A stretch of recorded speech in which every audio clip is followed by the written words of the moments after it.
Okay, welcome everybody to the March roundup of cars and games sorts of... Oh, I'm so bad at this. But we're going to run with Welcome it. to the whatever this is called podcast. Today we'll be covering a range of topics from Checks notes. I don't have the topic is sheet up. Shani on? I don't have the topic sheet up. How's your I one have it job? right here. Is Shani Odd getting cancelled because he called shooting brakes ugly? And they It are. is Irish American Heritage Month in America. I thought I would mention that due to Shani Odd being here as our representative of that part of the world. Am I? Grant, our representative of that part of the world. I mean, I don't think it would be me or I don't Twin think I represent Turbos. anybody. I think you represent a lot of Ireland, like that one guy that was a YouTuber over there. Jack That one guy. Jack Spadicy. He represents Jack Spadicy. Oh, no. The one that owned the football club and then lost the football club. Is Ireland even real? Oh my god, I get that one a lot about Australia still to this day. That meme is, that is an old meme. Anyway, Gran Turismo 7 is back in the news for many varying different reasons. There is They're not murmurings. good reasons. Yeah, there's murmurings of Grand Theft Auto 6 on the horizon potentially.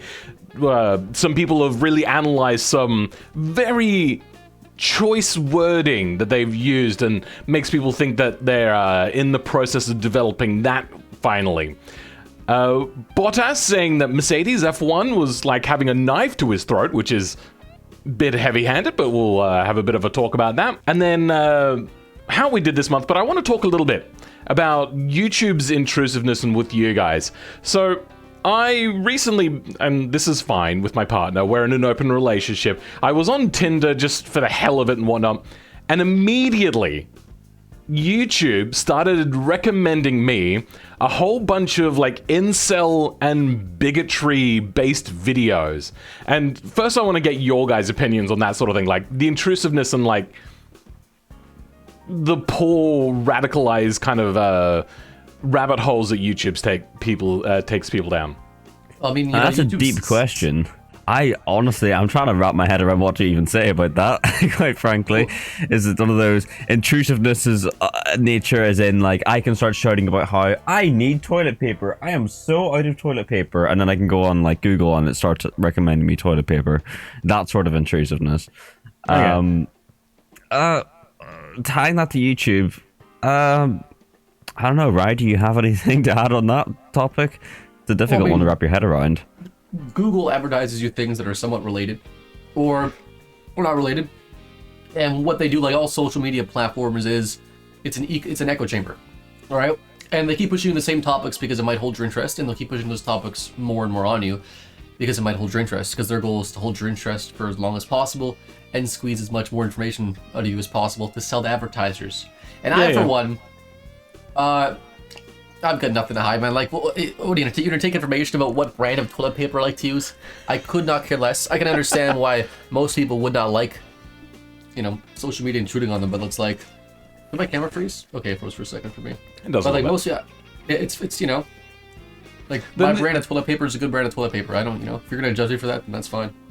Then the other thing I want to ask about that one then is, what's your opinion on, I mean, look at me, I'm only about like a 9 out of 10, I'm not a 10 out of 10, so I don't get all the swipe rights on Tinder.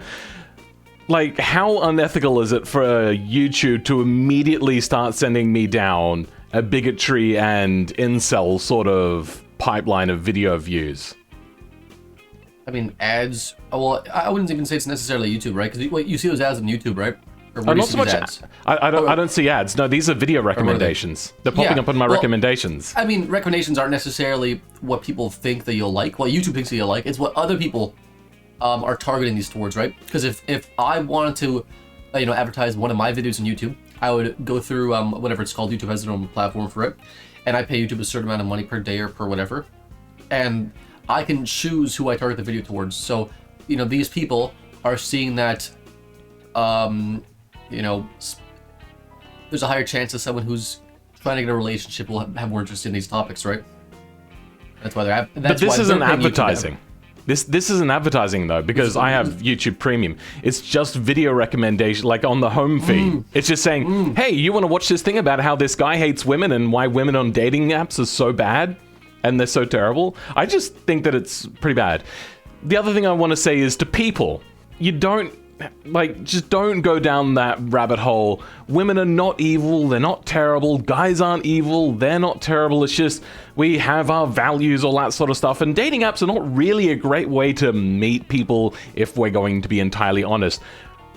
Most of my relationships, being friendship or romantic or anything of that sort of line, has been from me meeting them in like circumstances like work, at school, at university, all that sort of stuff. Don't go into a dating website and then condemn an entire demographic, like the female gender, based upon that sort of stuff. So that's just something I wanted to have a quick talk about at the beginning of the stream, because I saw that and I immediately thought, this is pointing out something particularly bad in society at the moment. Man, we're just diving right into deep topics. I like this. Yeah. I love how this podcast is so much varying stuff. This is interesting. I like this. Incel bad. Now, what's good though? These crackers. My God, are they good? I've eaten the whole box already. I just want more. I don't know if we're ready for something that deep, right? So, the next topic is how we did this month. I thought I did pretty well. I've had a few things done. I did a recording session last night with Shiny Odd. That one won't come out, though, until next week. There's way too much for me to still do in that video. I want to talk to you, Rai. What's up? I had seen that you haven't uploaded in 3 weeks. It's been about that. He's taking advice from me, is what he's doing. Yeah. Well, let me know. I posted one. No, I didn't post. I haven't posted anything in March. I'll let you know. I still got more views than you last month, Phil, without posting. So I just take a seat there. Number 2. Been very busy with work. You know what? Actually, I wanna test that theory. How many views did you get in the last 28 days? 46,000. What? Oh my God. I'm down a little bit this month, but I'm still at 17.3 thousand views. Oh my God. 40. Yeah. How about you, Shiny Odd? Are you looking? I'm not signed in. And for a good reason. You weren't signed. Oh. Do you have your phone? Can you just look it up? I'm not signed into my phone. Ah, damn. I have all my alt channels. I've signed into my main for a long time. I just don't want to look on there. Oh, fair enough. All right. It's probably not good though. It's very fucking bad. Did we actually? I'm not actually paying too much attention. Apparently, did you talk about why you're not uploading? I've got 7 videos fully recorded. I know one of them. Yeah, when I recorded, I was gonna edit that probably today maybe, but I recorded one in the past month, a couple days ago, or last week or whatever. Just focusing on work and stuff, and work's been very busy, and I get home damn, I'm tired, or I just want to relax, because outside of YouTube, and outside of the automation community, I don't play car games are great. I love car games, but they're not games that I play for fun as much as other games. And it's fair enough. Do I want to have fun right now and relax, or do I want to come home after work and work? I've been playing a lot of Stardew Valley recently. That's a pretty fun game to get into. I don't make content on either because it's not like car stuff, and I want to keep car stuff on my main channel. Let's talk about. Got a mosquito in this room, and there's currently a deadly thing going around with mosquitoes, so gotta make sure that's dead. Yeah, there's something about Japanese encephalitis has been going around in South Australia, being transmitted via mosquitoes. Common problem. Just animals wanting you dead every 2 steps. This was out of nowhere as well. So, out of 4 people that have been infected, 4 have died. So, oh shit! Right, that's not great. Yeah, it's not the best thing in the world right now. One could argue. Yeah. Where I'm pretty on edge about mosquitoes right now. Also, on another note, it's spider season around here, apparently. Oh, no, don't get started. Another reason not to go to Australia. That's the one reason I haven't visited yet. Yeah, that's the only reason yet. I am half Canadian, and I have for my entire life considered getting my dual citizenship and just moving over to Canada because I fuck totally Australia bro. sometimes. Holy Oh shit. my god, it's pretty. Last year I almost died from a snake. So Oh, it was a small adolescent snake, about yay long, and I've got some mobile footage of it. So it was not a baby, but it was an adolescent, but it still would have been enough to kill me within a couple of minutes, the snake catcher said. What it was is I have a car pit in my house, and when I moved in, the previous people had filled it with all their trash as opposed to getting a skip or something. So I finally got around to, years later after moving in, to actually cleaning this out, and then I saw something in the corner of my eye. It was in the middle of winter, luckily. And it was a snake, and I jumped out of the pit the fastest. I didn't know I had that sort of strength sort of thing. And the snake catcher around and said, "You're lucky this was in winter, because it was still half asleep, even when he was catching it. If it had been summer, I would have died." So Another reason not to go to Australia. We're just adding up the reasons here. It's a pile. Australia, don't come here. No. All right. I'd like to visit though, but yeah, I mean, there is a lot of cool stuff here, but there's also like problems with living here. South Australia is actually pretty great because we have all of the animals, sure, like that's a problem, the insects, all that kind of stuff. But we don't have any of the wild weather. The earthquakes are like, did you feel something? What was that? Like, that's about as wild as it gets here. There was a slight gust of wind that happened here in 2016, and it knocked down some like really poorly made power lines, and we were without power in the entire state for like couple of days for some, or a couple of hours for some people, couple of days for me, weeks for others, and then it was months for even more people, like out in more rural areas. It was so poorly done. Another reason not to go to Australia. Our governments have never been particularly great. no, but they haven't been, have they? Okay, yeah, how about your government over there in Ireland? I'm sorry. We didn't have a government for many years. Oh, okay. Was that all We just good then? didn't- well, nothing Since was happening necessarily, so it wasn't amazing. But we got one back like just before COVID, and so we still had all that sort of stuff go down. What do you mean you got one back? Oh, we have a government again. It we reassembled back in like what was 2019 probably. I don't know. We went so long without. I have no idea about that, but that's probably not quite the sort of things that we talk about here. I was just gonna, Yep, talk about we're gonna go down that hole without but the it's stresses what of having happened. to manage yourself. I'm assuming your country was a pretty peaceful place. It surprisingly was. It was all right.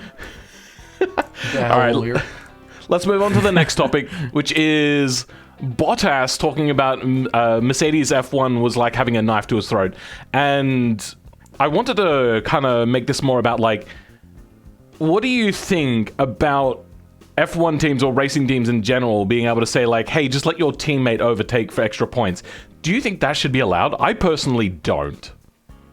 It's a bit of a two-handed thing because on one hand, it's not very in the nature of the sport necessarily. I think because it's very. I mean, at the end of the day, it's a race. You're manipulating the results within your own team, but then the other hand that backs that side up is that if it is a championship fight and only one is in contention and they need every support they can get, then it is a team game at the end of the day, because motorsport always sort of has been. So there's two ways of looking at it.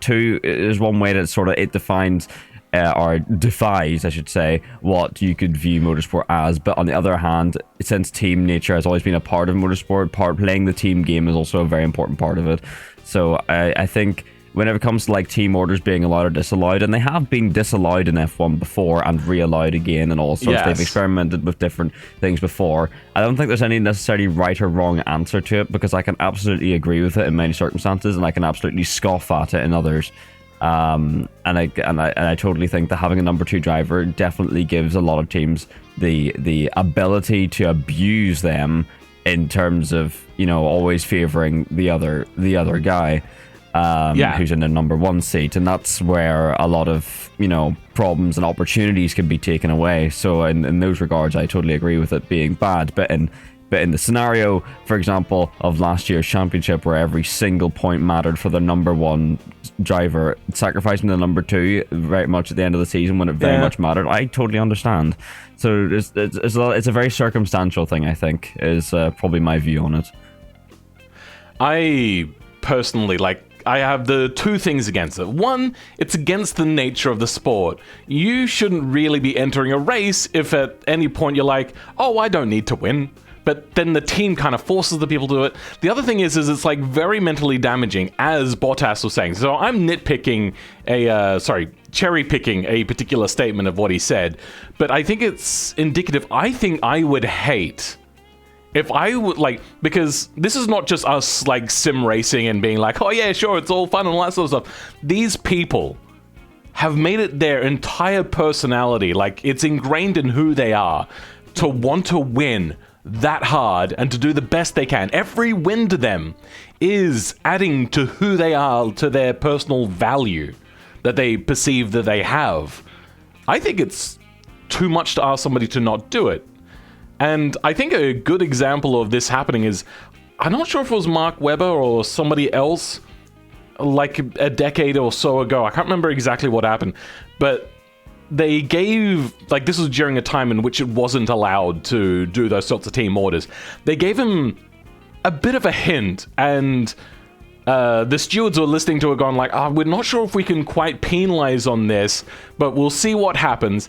And apparently they said it a few more times, trying to hint to him, hey, just let this person go past. And what he ended up doing was driving it as full bore, which was about the same sort of pace.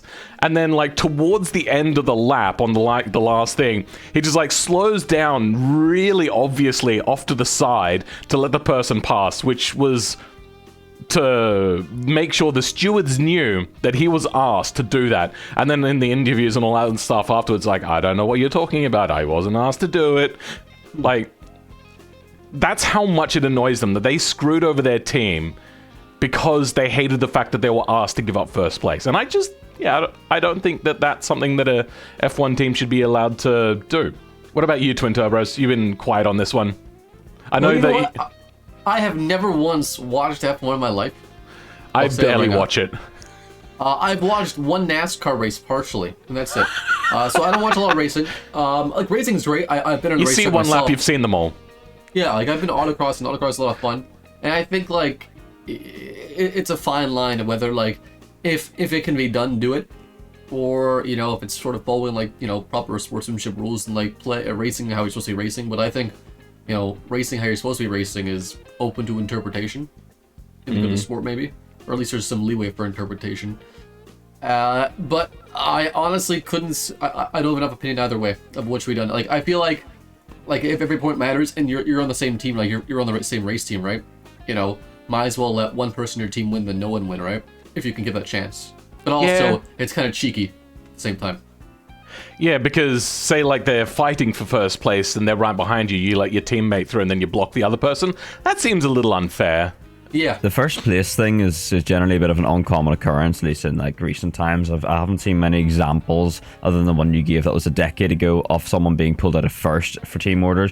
But it can be within a podium spot, likely. But I think it would be unlikely for Mercedes to tell Bottas to not to win. I don't think there's been any circumstances of that specifically, but there has been some podium swapped around in consequence of them asking him to let Lewis through. So and that's obviously, losing any sort of place isn't ideal, but I think, for example, of Silverstone last year, where they told Bottas to let Hamilton through while he was on a charge up to the front, and in the end Hamilton did end up passing with a lap or two to go and took the win. But if Bottas had sat in his way for any longer, he mightn't have had that opportunity at the end, and it would have cost Mercedes points overall. So I can totally understand their decision there, whenever Bottas hadn't really the chance to go and win, to let the driver who was more likely to get the opportunity by not being held up. So I think in that sort of circumstance, the team order is perfectly reasonable, but they definitely have sacrificed Bottas much more unreasonably in many more occasions. But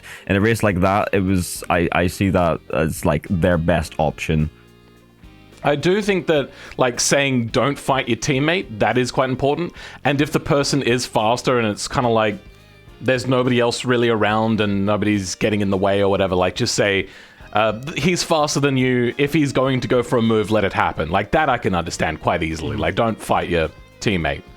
So I also do happen to, like, I have seen Bottas been bossed around a little too much. I think his was one of the more extreme examples. Where they told him to back off and he went and set the fastest lap and they were not very happy about it. Yeah.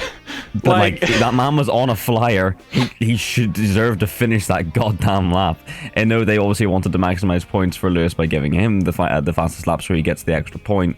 But telling someone to back off and not set a lap time, I think is a bit. That's not right. I don't like that. That's that's not even let him through. The points matter. This one is like a pretentious one. Like, yeah, it's for points still, but it's a fucking lap time. If your number one driver can't be setting that lap time, then your number two should be allowed to for the sake of him having the best results in the race he's in. Unless he was outside of the top 10 in points, in which case he wouldn't have been able to score it due to F1's rules. Which I don't think he was. I'm pretty sure he was in the top 10 still.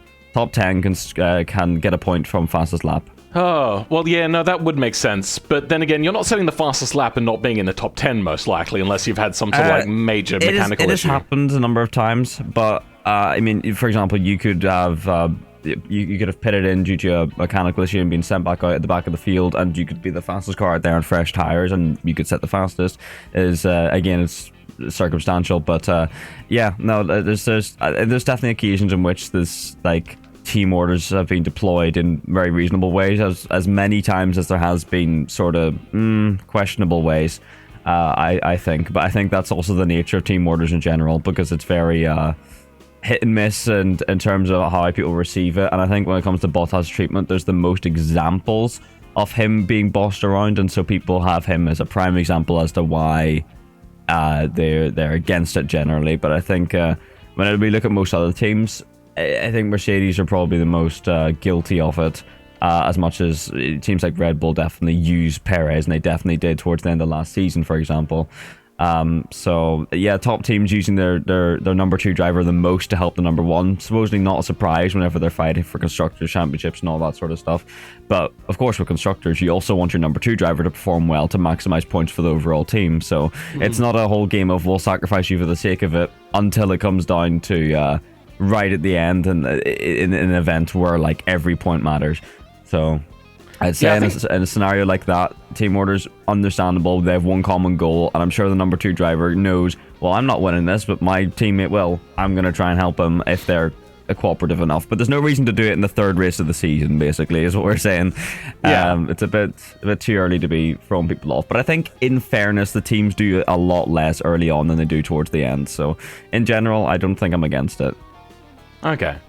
I think... okay, maybe like telling them not to be able to, telling them not to fight an overtake or something like that, or to let somebody pass is fine. But to tell somebody to slow down, I don't think that should be allowed. Because if the person's not good enough to be in a better position, then that's just kind of going against the heart of the spirit of the rules. Oh, sorry, the spirit of the sport. But he's out of that team now. He's now in his own team as the number one driver, so they'll start doing that to his number two driver now. We'll see how that goes. So next topic is murmurings of Grand Theft Auto 6. Have you guys heard anything about this particularly? Well, I know that it's been officially confirmed that it's in development. That's about as far as it goes. When did that happen? Oh, yeah, they've officially confirmed it. Like Rockstar put out a whole notice saying the next entry of the GTA franchise is fully underway in development. Oh no, that was a while ago. That's that topic crossed off the list. I think that was more along the lines of they were saying like they're going to start thinking about it. No, they said it's well underway. Like word for word, well underway is what they said about the next installment of the franchise. And all they want to do is just keep adding more shark cards and stuff. And they want to. Did you guys see that they recently added the GTA Plus membership? Oh god, yeah, we could talk about that instead if you wanted. That is a disaster. That? I don't even know. They've added a subscription service to GTA because they just keep finding ways to monetize this dead motherfucking horse. Yeah. So you pay, as far as I understand, it's about $5-6 a month and you get 500k in-game credits, or like equivalent of a shark card, and some like properties and stuff. You're basically just paying for a monthly shark card. It's as bad as you think, really. It's genius. And no one's impressed by it, and people are still going to buy it anyway because they just Some will. people, yeah. It's unbelievable. I've never bought a shark card. I just cheated in money before. They've milked this cow so much it's on its fucking side rotting as a corpse. I can't believe they're still trying. I am right. Yeah. Okay. That's you too. You too. Onto money grubbing then. Gran Turismo 7. Oh yeah, good segue from one fucking microtransaction simulator to another. So last time, Shiny Odd, you said that if you don't have the money for the car, just don't buy the car. What I didn't know is, with the top price of cars, was about the amount of money you could have that was not paid in your in-game wallet. I did not know there was a credit cap either, considering there was a legendary car for sale for 18.5 million, and the cap is 20 million. You're always having to hit the credit cap in order to afford that, let alone with their decreased event rewards. That came in after they had the downtime. Yes, and it also came in right before they added both of the 18 million credit cars. Very convenient, isn't it? That's so dodgy. But what I find even funnier, though, is Forza had a complete dig at them, because obviously all the controversy happened. They put the McLaren F1 in, and people are like, look, they put this 18 million credit card in right after this whole controversy started, just to take the piss. And I love that Forza have been taking the piss themselves a bit, because in Forza Horizon 5, in the Forzathon shop for this week, they put a McLaren F1 for people to get. They've so done that on purpose, and it's kind of funny. You can tell. It's a very, very subtle. How much does it cost? It's Forzathon points, so basically might as well be free. So they really just chose that car this specific week. I find that very funny. But are they trying to get players back? Because I don't really know anybody that plays that game anymore. Forza Horizon. Forza's been pretty dead for a while. They haven't announced the DLC, and it's been way too long not announcing it. In fact, if they announced it on their stream like this, they did like their monthly update stream on Thursday there. If they announced the DLC in that stream during this week where Gran Turismo's been in hot water, that would have been like such a power move from them. They missed an opportunity. But they've been really stalling on the deal, on like the expansion announcement, and that's why it's kind of dead, because it's usually we would have had it like a month or two ago by now, based off of previous Horizon game schedules. So I know I'm talking about Forza. This is a Gran Turismo segment, but yeah, that's sort of why it's dead. It's fine. I don't think that's why it's dead. I think it's dead because a lot of people are bored of that format. It's dead for many reasons, but that's what they rely on to bring people back in 3 months into the game's life. But we're now 5 months into the game's life, and it's still not here. So to be fair though, like, they still have 11,000 people playing on Steam alone right now. Oh really? Which is like what, top 100 for Steam charts. It's okay, but for what the game is, for how big the game is, especially at launch, what people don't realize is people look at the player numbers and go, this is so massive, then they don't realize it's fucking Game Pass. It's people who pick the game up and play it like twice. Yeah, that's true. For free, and that's the thing. It's artificially inflated numbers, and people like to flex them to people, but in terms of actual game sales, it's nowhere near it like Microsoft's top title. But as soon as it's on Game Pass, it absolutely is. But anyway, relating back to Gran Turismo though, Polyphony did address the player controversies, and there's an update coming at the beginning of April that boosts, and I quote, the latter half of World Circuit events by 100%. In terms of rewards. You can also now sell cars as well, and which was not an option before.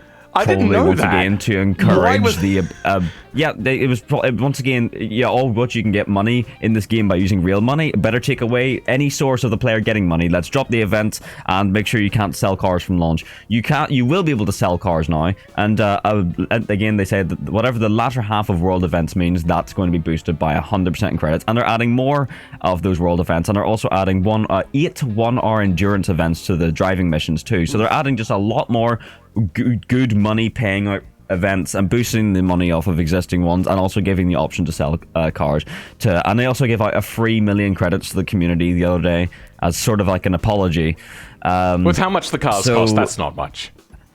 Well, you say it's only a few cars that are that expensive. Is the thing. Yeah, but the ones that you need for like the daily races, which are actually more like weekly races, I don't know why they still call them daily races. Yeah, I don't know why they're called daily. But Those the ones cars you are need not for the cheap. weekly races, well, they kind of are in contrast, because we're sitting here talking about 18 million credit cars, but a Group 3 racing car, which is the most expensive car in the daily races at the minute, is 450k, which you could buy 2 off for that free money payout. And in terms of like grinding events, even with the decreased like event rewards, you can do that in about 20 minutes, half an hour. And with the increased credit rewards, that could turn into 10 minutes. So didn't they turn like a lot of the rewards down after their big like... We all die, or is it just me? Is my internet crapping out, or are you guys crapping out? Nope, it's mine. It's mine. Give me a second. I mean, like, can you hear me?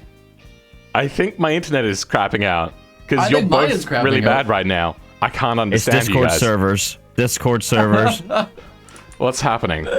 I don't understand. Everyone got maximized at 5,000 ping just now. We're back from whatever the hell that was. All right, let's just cut. Smooth cut. So I think I was asking what happened. They had like their big downtime, and they had, what was it? Yep. Like every reward got down to like $10,000 to $40,000 or something like that. Is that correct?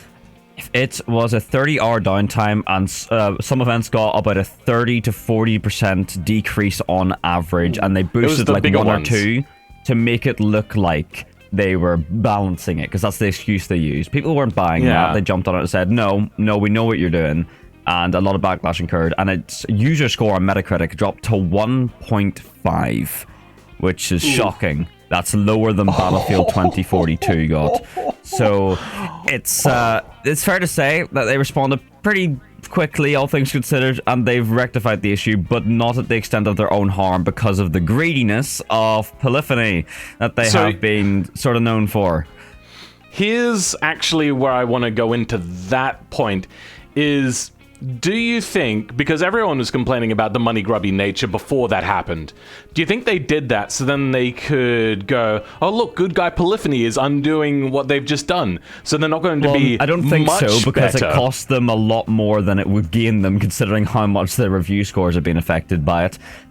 What they've actually done, I mean, people were complaining before about it being hard to grind, but it was it's the kick in the face of lowering it even further. Because, I mean, people were still rating the game highly, even with the high grind. They were just requesting that they boosted the event payout.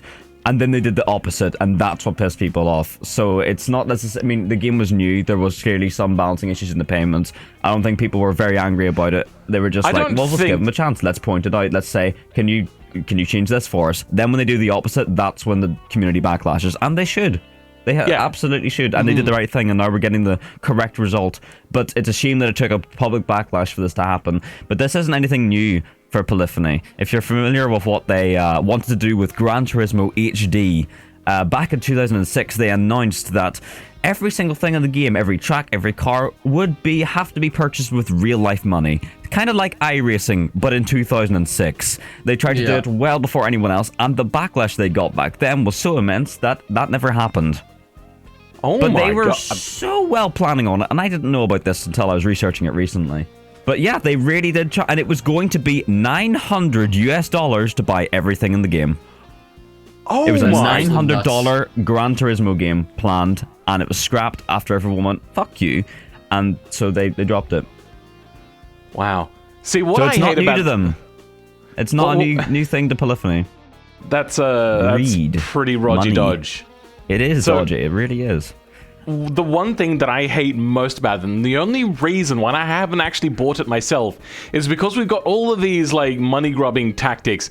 The fact that I have to be always online, even for single player, which means I need to have a monthly subscription. The DRM is shocking. Absolutely. For a single player game. The DRM is not the reason. That is not the reason why. But well, always online DRM is very much a high part of the reason, because you know the reason why they're doing it is because people can use. Well, of course, it's the excuse they use, but because what their concern is with people just modding the game and modding in money for themselves, because that doesn't make them money. It's like Rockstar shitting themselves whenever people mod in money in GTA Online. It's the one thing they care about because it affects them. It affects them in terms of revenue, and it sucks. It really sucks that this is the position we're in. I don't think that's actually a really big issue. I don't think that's it is really a really much big of an issue because it takes away their revenue by people modifying the game to get them to Gran Turismo make doesn't money. particularly care. Oh, sorry, Grand Theft Auto doesn't particularly care because they make money hand over fist still. Trust me, they care. They ban people left, right, and center for even if someone else mods money into someone else's account, the person but the victim can get banned for that. They don't try that hard to ban cheaters, but they've been notorious for it for many years. Yeah. Like I mean, like I when GTA first came out, I modded it in like what $6 million like right at the beginning. I got like money mods like the first day, and I just started spawning money. But I know people who did it. Yeah, they just got permabanned. I had a friend who got banned just for having a modded copy of GTA on his PC, like a separate copy altogether, just for having it there. Detected those files and it went nope. And it's crazy. Sometimes sometimes people get away with shit. I mean, you can use examples for every game under the sun for that. But Rockstar are really a bitch when it comes to it. Sometimes it's a risk to take. But in terms of Gran Turismo's case, they still put this in to stop, because obviously they're not handing out bans. They're just trying to stop it in the first place. And to do that, it's fucking over people who don't have good internet connections, and that sucks. And I hate that. And it shouldn't be a thing. It's indefensible, really. I think when they were first making the game, like, they were hell against it. But there's actually so many things that they could do which would actually stop the whole money scamming thing being an issue. But they're not really stopping it. There's still ways of getting around it. Things they can do. And it's still actually one of the most profitable games in the world. Like, how many years old is this now? Yeah. Oh, GTA is the most popular, is the most, it's the highest revenue of any piece of entertainment in history. Yes, any single piece of entertainment. Currently, it still makes a buttload of money and is one of the top still. It's ninth year. It's still like top 10 highest grossing games of the year, top 10 at least, or even higher, top 3. Yeah, absolutely. And they still haven't especially this year money with hacks. the paid, expanded, enhanced version for next gen. They're making even more money this year from people buying that, and the GTA Plus subscription service that's now available. They're going to be making even more this year. Like I bought GTA 5 on PS3, right? PS3. And then got it on PS4 because I'm like, oh, like there's some cool stuff they added, right? Like you know, you transfer stuff over, I think, PS3 to PS4. And then I think I ended up buying it on PC too. No, I think my brother bought it for PS4. Like, so one of us bought it for each game, and then we each bought it for PS or for PC. But it's like, I don't know how much more money I can give you, Rockstar. Like, I've given you so much money for like the same thing over the past decade. And I think give us something new, please. I think that for polyphony, like, it would actually be not a particularly bad thing for them to allow people to be able to, like, not allow, but like, don't do anything to stop people hacking. So then they can ban their accounts, and then people will, like, because people are very proud of their accounts. It's not just like proud of how well they do. It's a proud of how good their account and all that sort of stuff. I think if they were to do that and then, like, see these hacks and then come up with a way of detecting said hacks and then ban everyone with said hacks. Almost like an anti-cheat, which a lot of games do. Keep updating it. Because they're sensible. That would actually work a lot better for them, because then people have to rebuy the game. And that brings me to the other point that I hate about this game, is there is all of this money grubbing stuff, which is absolutely moronic, and I hate it. I mean, there's no defense of microtransactions existing in a game, full stop. No, regardless of how intrusive they are. I mean, if it's a free-to-play game, but it's not free-to-play. In a AAA $70 it's game, there's no excuse for it. It's 117 Australian dollars. Yeah, and a 25th anniversary edition will be even more than that. I have never seen... In a game like this, there's no excuse. In a free-to-play game, I don't care. It's different. There's different reasons for different things, and DLC being paid is its own thing. And I know Gran Turismo does free life service updates in terms of free DLC, and so they need some sort of form of revenue throughout the game's life. But microtransactions is not the answer in a AAA game. You're paying this much money for a game, you should get the full experience right off the bat. That's much money. Plus, I mean, I don't mind getting a game where you have to, like, work to get the better stuff. I think that's fine. Absolutely. I played, that's totally fine. What was that World of Warcraft. I played World of Warcraft for so long, grinding out, getting all of the great stuff. I don't mind that it wasn't given to me straight away. I don't mind grinding in a game. But being, like, money grubbed in that sort of way, whilst playing a subscription, is, like, after paying $117 for the game. It is just stupid. I have never actually seen a base game without any, like, special stuff with it cost that much before. And this on top of it, I think I'm just not going to ever buy the game. Like, even with their fixes and everything, I'm just not going to do it. The 25th anniversary edition for PS5 here, is 140 Canadian dollars. Yep. I think that's £100 here, or more or less, and or it's 95, I think, or something like that. And my friend bought that. I bought the standard one. So that's crazy. That's painful. That's an obscene in order to play mine, I bought the standard edition, and I just bought a cheaper a PS Plus key off of a non-dodgy website. And so I got the ultra budget way of playing, and it still cost quite a bit of money to get into. Yeah, I still now play Gran Turismo 7. I mean, I don't own a PS4 or PS5, and so I don't want to buy one. I don't have space. I don't have a space for anything. Like I got an Oculus right there, and like it's just I don't have space. It's just in the corner of my room. There's no space. I still, there's no place in Australia that sells PlayStation 5s apart from like resellers on like Facebook Marketplace and stuff. See, that's 154 Australian dollars for that game. And then they want you to have like a monthly subscription, do all the microtransactions, and buy the most expensive console known to man. The fact that you don't own the game and it won't last forever, you won't have like 10 years down the line, like nostalgia. One day will not exist anymore, and the money you pay for that game's restricted from your ownership all of a sudden, these years later. And they won't suddenly remove the always online requirement when that day comes, because they want you to buy their next game. Yes. And it's really, I hate the modern gaming scape and how this is the direction we're going now. But I don't think there's, like, because they do actually add new content and all that sort of stuff, I don't think there's much wrong with, like, making a once, always online game, like, open source, or just, like, make it so then you can play it not online. If there is the new game, because a lot of people will go back and play that sort of, like, back when the old World of Warcraft OG servers were being run privately by people, like, they weren't going to play World of Warcraft, but World of Warcraft OG, like, I went on and I played that for a while because they just didn't have OG World of Warcraft anymore, and it just didn't feel good in the new versions. So I think that it is two different player bases, and I think that that's, like, just not fair. Yeah, I don't really know. Like, I in an ideal world, they would just take away the always online requirement altogether, but unfortunately, I don't think they're ever going to do that. And I even think with a load of backlash, I think Sony will probably still pressure them to keep it. So I think it's completely out of our hands, sadly. I think at that point, it's not even a telephony thing. That's just Sony saying, no, this is how it's going to be. Even if they wanted to cater to the players, begging them to. Because obviously all the in-game currency stuff, yeah, they gave into that after players yelled at them. But I don't think they, sadly, can do anything about the always I don't online believe in requirement. the good guy Sony either, because what was it during... No, absolutely not. Never been good guys. No one's a good guy in this industry.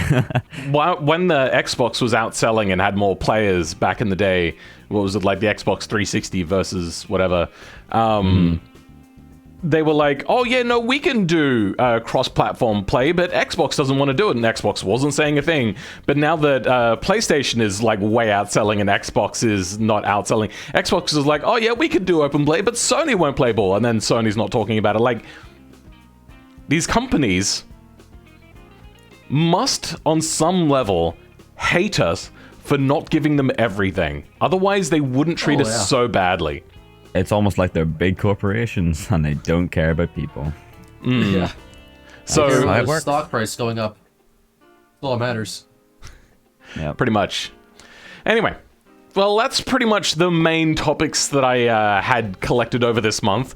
We could just say the Irish American Heritage Month. That was pretty cool to see St. Patrick's Day with the whole... What was it? It was a sports team that made a GIF of dyeing the river orange over top of it being green.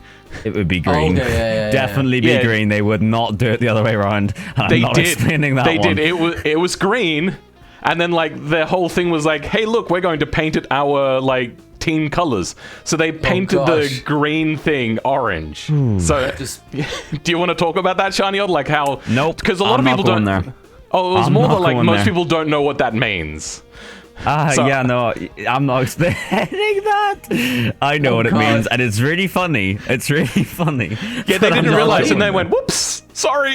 Yep, that's gonna piss a lot of people off. That is funny though. I didn't know about this, but I'm surprised I didn't know about this because that's actually really funny. So to let people know, the colors of the Irish flag are what? Orange, green, and white. Yeah. Yeah. I don't know what the white represents, but the orange is meant to be like the Protestant British side, which like represents colonialism a lot to the other people, which is the green side, which is the like we're Irish, the British should F off and let us do our own thing sort of thing.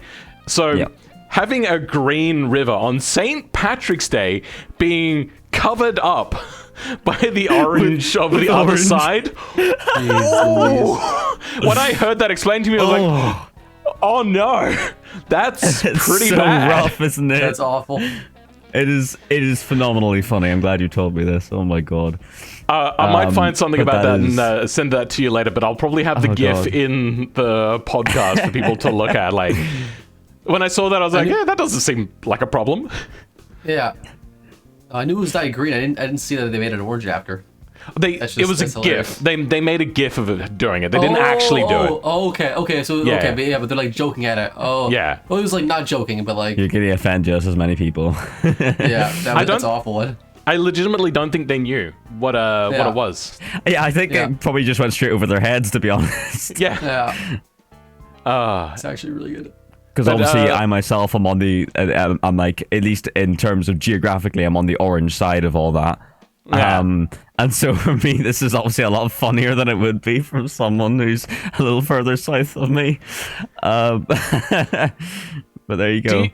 Do you still see, because I actually thought this was done like back in the 80s or whatever. I didn't know that this is still on. Do you ever see much of the IRA? They reformed. I believe, yes, but I'll not go too deep into that. But they supposedly reformed a couple of years ago. Oh, okay. Yeah. And you don't want to talk about it because you don't want to give up your allies in the war? Oh, yeah, I wouldn't want to give away all my position, you know. No, I don't really know enough about it, really. Stick away from politics sounds fair to me. Well, I mean, that too is probably a good idea. But yeah, no, I genuinely don't really know much about it. I just know that supposedly they reformed a couple of years ago, and that's pretty much the last I heard of any sort of thing like that, topic-wise, so... Well, if we take Jackie Chan movies as gospel, it still exists, and he had to fight against them. Yeah, there you go. But yeah, keeping on the topic of Shiny Odd, what, you don't think that the clown shoe BMW is a good-looking car? I, for one, love that car because it's so ugly. I do too. But it is an ugly car. I just don't like the BMW Z3 in general, to be honest. But the clown shoe one makes the Z3 go from I don't care to it's kind of funny. I kind of like it. But it is definitely an ugly machine.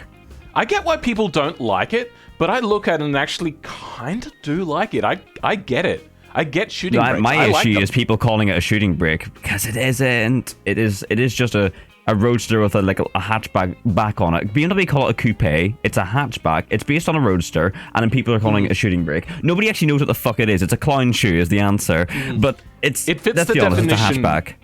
It fits the definition of clown shoe, though. Like the oh, absolutely, it does. The current morphing of it. So, originally, shooting brakes were like your Jeeps. There were two doors with your shooting party in the back, and they would be there, and they. All the way back in early 1900s, shooting brakes. That's what shooting brake was. It really was just a thing full of fucking guns. And of course that definition sort of resurfaced around sort of maybe 60s sort of time, and now it's being reused today, but its usage today is very different, and a lot of people don't grasp that. And I hate mainly it's my argument with people, my main argument with shooting brakes people is today it is nothing more than a marketing term for just people trying to sell their uninteresting wagons as a cool word to make them seem interesting. Mercedes People kept showing me this shooting brake that Genesis have made. You know Genesis, Hyundai, their luxury brand. So people are showing me this, and I'm like, that's a wagon. They're like, Genesis says it's a shooting brake. And I said, well, Genesis says fucking bullcrap, because here's what it actually is. It's an unpractical wagon that they needed to sell to people, so they give it a special word that makes it look unique, and people go, oh, shooting brake, I like those, therefore I like this. Even though if they just called it a wagon, they wouldn't care, because it literally is just a wagon. It's 4 doors, or 5 doors, and it's the exact same shape, got the same roof line. There's no difference, other than it's maybe a little less practical than your average alternative wagon option. And so it's not a shooting brake, it's a wagon that's been called a shooting brake because it's not good enough for them to just call a wagon and people to care about it. I'm sorry, but it's true. Most modern shooting brakes are just not shooting brakes, and half of them are just hatchbacks as well. Well, this I don't like. And then you have to, I've just looked it up, and that's not a good what is a shooting brake then? And there is no set definition, so I can't even answer people. It's a 3-door. So 2 doors in the hatch. There's no restriction to 3-door. There's nothing that says that it has to be. There's no actual. But I think they started to change it. I would have defined a shooting brake as like a 2-door estate car, more or less. Like I would lean towards that. A 3-door. But pretty much a 3-door estate. But the thing is that's never been set in stone, that definition. So whenever you argue people, they go, oh, well, what is a shooting brake? And then you'll go, well, I can't answer that. But then my question to those people is, why isn't this a wagon? Because if you can't explain that to me, then I can't explain it to you either. So people come to me and say, oh, I've got you. You can't tell me what a shooting brake is. You don't even know. And I'll go, why isn't it a wagon? And then they can't answer. It's like a double-edged shitstorm from both sides. Two things people on who there. can't even answer each other. It's such a stupid term. It shouldn't exist. And people should stop throwing it around on cars that don't need it. Do you know, the word estate car has existed for forever and it never went away, and we could just keep using it, but no, we're gonna throw around this little special word for especially ugly estate cars to make them look better than they are. I hate shooting brakes so fucking much. So 2 points on this. It. About 2007-ish is when I first heard about shooting brake. I looked it up. The definition was a 2-door wagon or 3 doors sort of thing. The other one was, it was a little bit later I looked it up again. It was kind of like the muscle car sort of thing, where there's no real set definition to all of them, but one of the things is it must have the Coke bottle shape, and that was also made akin to the shooting brake as well. It must have the longer hood sort of thing, not a like a Chevy Nomad. Sure, I don't know what that is. Let me look that up. It's like a Bel Air, but it's a shooting brake. Think of that. That is a good example of a real shooting brake, because it never had any alternatives, never had a proper wagon, never had a coupe, none of that. It was just made as a 3-door wagon, and that's late 50s, early 60s, something like that. That's a good example from a time when that term was actually used, and was a good example. But what do you think about? That's the example I sort of give everyone now, because if they want to tell you what is one, I'll say that is. Yeah, technically. What about the Ferrari shooting brake that came out recently? The GT4 Lusso? Is that the one? That's not... GT4, that's a hatchback to be. GT4C Lusso. Oh, my bad. That's a hatchback, because even Ferrari called the Ferrari FF, this is just a spicy FF. They even call the FF themselves a hatchback, and this is the exact same shape. Once again, they're using the word shooting. If Ferrari called it a shooting brake, once again, they're using it to make it sound more interesting than it is, because they literally called the FF a hatchback back in like 2012, and this is exact same shape, so this is also a hatchback. But if they call it a shooting brake, you know exactly why. It's because if they called it a hatchback, people wouldn't be as interested. I didn't know that this car existed. I've known about it because people kept asking me if I liked it, and I'm like, no, I'm not a fan of it personally. I think the FF doesn't, like, I think the front windshield is a little too far forward. Apart from that, I don't mind the FF. Because if you look at, like, the FF is like a hatchback of the F12, and I think the F12 is a great looking car. Yeah. So whenever you make the FF, I don't know why I wouldn't just take the F12. See, that's my other argument with shooting brakes to people. People say, oh, here's some good looking ones. And I'm like, yeah, this one's actually not that bad. But here's my thing. If you showed me a wagon variant, a sedan variant, a coupe variant, I'm going to prefer all of those to this one. And I don't dislike estate cars. I don't dislike hatchback shapes either. But shooting brakes are almost just worsened versions of already good-looking cars in most circumstances for the purposes of what? And people will go, oh, being more practical. Then why don't you just buy an estate car then? Why don't you just go buy a more practical car? People modify things, like people were showing me a Aston Martin DB5 modified into a shooting brake, and I'm like, why would you do that? And they say, oh, it's more practical. Why would you buy a DB5 to be practical? You're buying the wrong car. There was like a 70s Corvette that they made shooting brake. Like cars are an emotional purchase. So like if someone's buying a GT4 Lusso, like they're not buying it because it's less, like, oh yeah, more of practical. Course. Like you buy what you like the look of, but don't lie and make it up. Like, oh, I did it because it's more practical. Just say you like it. I would have more respect for just someone saying, oh, I just think it looks better, and I'm like, okay, cool. We disagree. That's cool. But if you say, oh, it's more practical, I'm gonna go, but why? If you're doing it for practicality, why would you buy this car? And then they can't. Then they don't have an answer for me. It's like I will argue with people to see their answers, and we'll get to a point where they can't answer anymore, or I can't answer anymore, because we just hit a dead end in the road on both sides of the argument. This is why it annoys me so much, because I can't even debate it properly with people, because people can't actually argue it properly, because the term is at the end of the day, it's completely made up. Oh, like every other term, but nowadays it's usage for marketing purposes only, and not actually relating to any necessarily the design trait of the car that necessarily has to be there. It makes it even harder to debate, because it might as well not exist, but it does exist. And so what can I say about it other than, like, here, I don't think this is one. What, you do think it's a shooting brake? Okay, well, we disagree, because I can't argue it. Because there's no definition that says it isn't. If you call a hatchback a coupe, I can correct you on it. I can point out why it isn't. But when it comes to shooting brake, all I can say is, I don't think that is. I don't think it's because of this and that. But is there? Am I right? Unfortunately, I don't know, because nobody knows. Yeah, I get that. That's why they bother me so much. And people also, before like, sorry to interrupt, but also another thing I meant to mention because I forgot, people calling bread vans shooting brakes are wrong, because bread van is its own body shape. Do you know the bread van body shapes, like the Ferrari bread van, for example, or that Mazda concept I can't remember the name of? Things like that. Like, they're once again 60s, same age as the real shooting brake cars are from. The Ferrari bread van. Very bizarre looking machine, but people are calling that a shooting brake, and I'm like, one, I love the car, but one, it is still ugly. Two, it's not a shooting brake. It's not a fucking shooting brake. Like, even if it was one, it's still ugly. It's cool. I like the car, but you can't deny it's not pretty.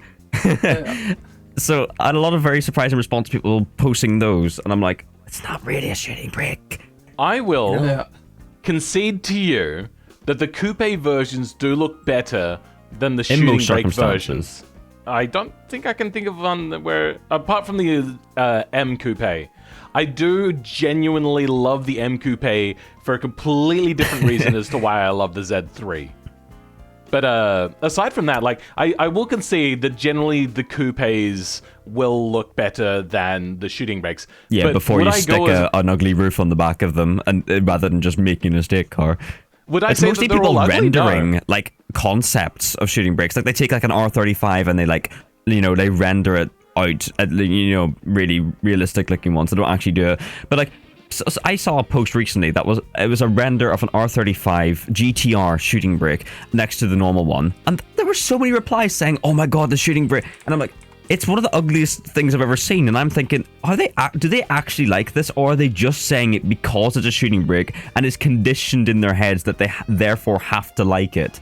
Because it was really ugly, and it takes a really popular car and just makes it look worse. But people still said they would prefer to have it, and I don't understand why that's such a popular take. Why is the correct take to say, yes, this car with the completely pointless roof attached onto the back of an existing design that's already popular is better? It wouldn't, if they released that from factory, the car would be nowhere near as popular as it would be today. I don't understand. There's such an appeal that this word gives to cars. I get it, yes. And I can't wrap my head around it. I do think that this R35, like, I'm seeing a few different versions of this R35 shooting brake, and they're all not great. They're not like they're well done renders. I'll give them that. There's some very talented artists out there who do this sort of stuff, and it's brilliant. But if it was a real car, I would say that's an ugly motherfucking car. Whereas the R35 itself is completely fine looking. I don't have an issue with it. And most people find it a very nice looking car. But more people say they like this somehow, this render. And I don't get it. I deep down, I don't think they like it more. I think they're just saying it because it's called a shooting brake. And they go, that means I like it because it says it's a shooting brake. And that's always been my view. I'm like, but why do you like... I mean, obviously, it's, taste is subjective and all that. I get that, obviously. But it seems to be a common trend that you kind of have to like the shooting brake. Like, I can Google shooting brake, and the majority of the examples I won't like. But most people would sit and go, I like that. And I'm confused. It baffles me, because obviously people's interest differs, but most people will see these cars and be fine with them. And that's why I've never wrapped my head around, really. Yeah, so now that we know that Shiny Auto is getting cancelled by everybody in the car community... Oh yeah, people weren't happy. I think we are going to end the podcast there. I hope everyone has enjoyed themselves. Thank you, Shiny Odd. And thank you, Rye. Do you have any more points to add, Rye? I am team shooting brake for something. Like, I'll find you just some examples that I like. I'll post some examples that I like of shooting brakes. That's all I'll say. Like, most if I agree with one of them, I'll be shocked.